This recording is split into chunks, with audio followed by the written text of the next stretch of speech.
Bonjour à tous, c'est Gilles Santacreux sur la chaîne youtrading.fr pour ce nouveau point hebdomadaire de marché avec au programme cette semaine énormément de diffusion microéconomique. Nous sommes aujourd'hui le lundi 18 octobre 2021 et on voit ça tout de suite en images.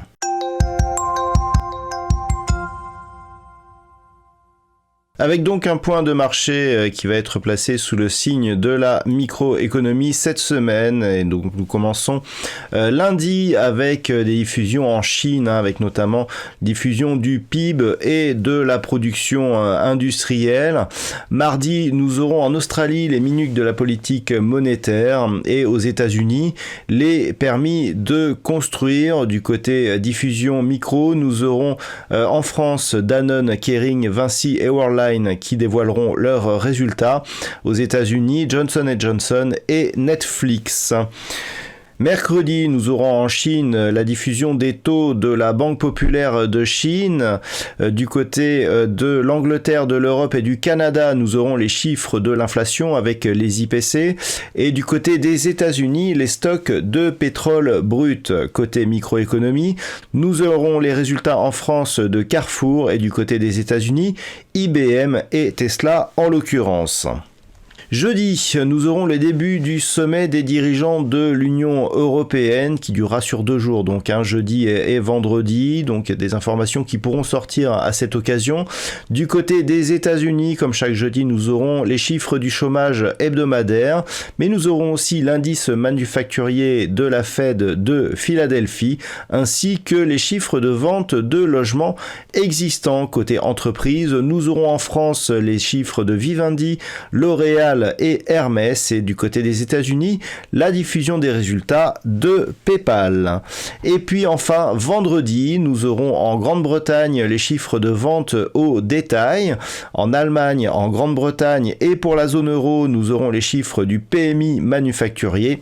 Au Canada, nous aurons les chiffres de vente au détail. Et pour finir, du côté de la microéconomie, eh bien, nous aurons Air Liquide, Renault en France et du côté des États-Unis, les chiffres d'American Express.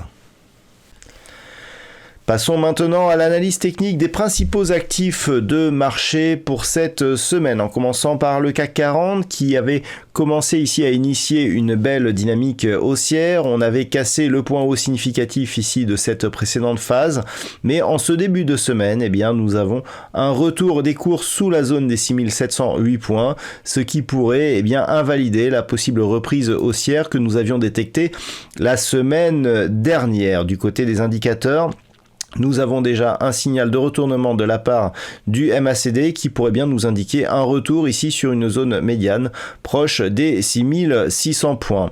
Sur le DAX, nous avons une configuration qui a donné un signal de sortie de la dynamique baissière dans laquelle nous étions et qui avait provoqué un contact ici avec la zone des 14 800 points par rupture ici de la résistance oblique qui délimitait cette tendance baissière, résistance qui a donc été validée en tant que support vendredi dernier, mais le DAX ne parvient pas à rester ici au-delà de cette zone des 15 516 points.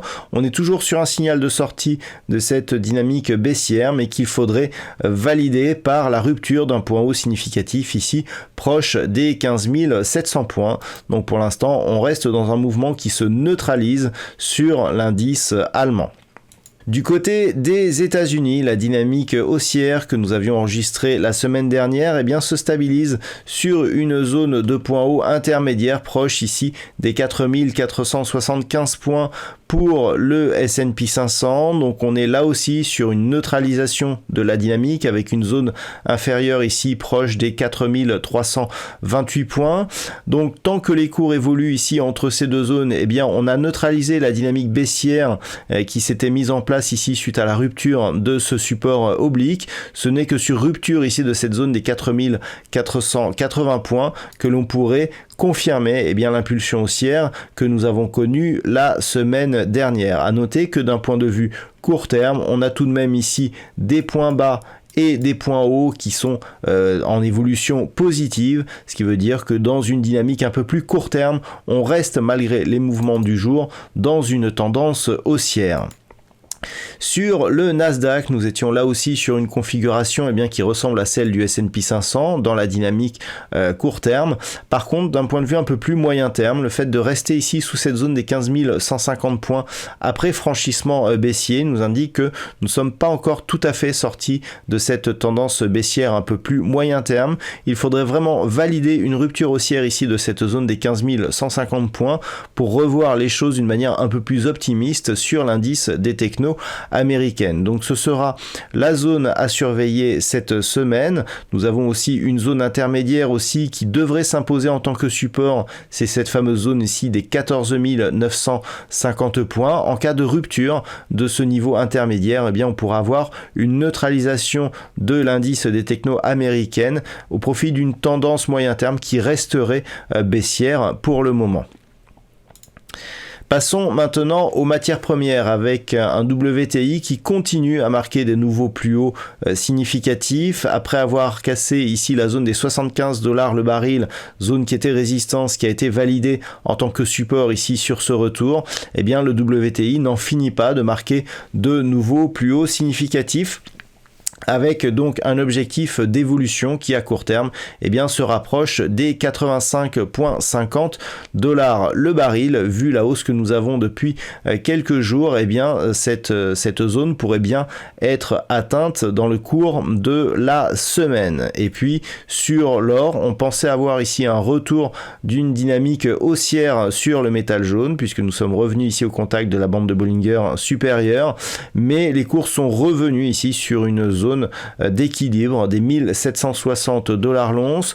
Donc pour l'instant, on a une petite préférence haussière sur le métal jaune, mais qui pour l'instant se stabilise autour de cette zone d'équilibre. Et puis enfin, on termine avec les paires de devises du marché Forex, avec cette paire de devises euro-dollar qui a confirmé sa dynamique baissière la semaine dernière par de nouveaux points bas significatifs.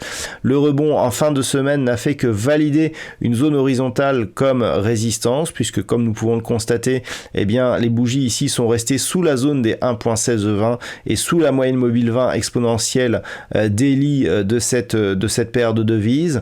On repart à la baisse, il semblerait, en ce début de semaine, avec des indicateurs qui nous montrent d'ailleurs que nous serions plutôt ici dans une configuration de continuité de cette tendance baissière, avec un prochain objectif qui se situe désormais sur cette zone majeure des 1.14. Et puis on termine enfin avec la paire de devises livre sterling contre dollar américain, qui est revenu ici au-delà de cette zone majeure des 1.3675. On avait une double zone ici entre 1.3675 et 1.3615 qui a longtemps fait résistance en début de semaine dernière, mais qui a été franchie. On confirme en ce début de semaine en continuant à évoluer au-dessus de cette zone. Donc l'objectif de cette semaine pourrait bien être une zone intermédiaire ici de résistance proche des 1.3850, une dynamique donc qui redevient haussière d'un point de vue court terme sur cette paire de devises livre sterling contre dollar américain. Voilà donc ce que l'on peut dire sur l'analyse technique de ces principaux actifs. On se donne rendez-vous dès lundi prochain pour un nouveau point hebdomadaire de marché sur la chaîne youtrading.fr.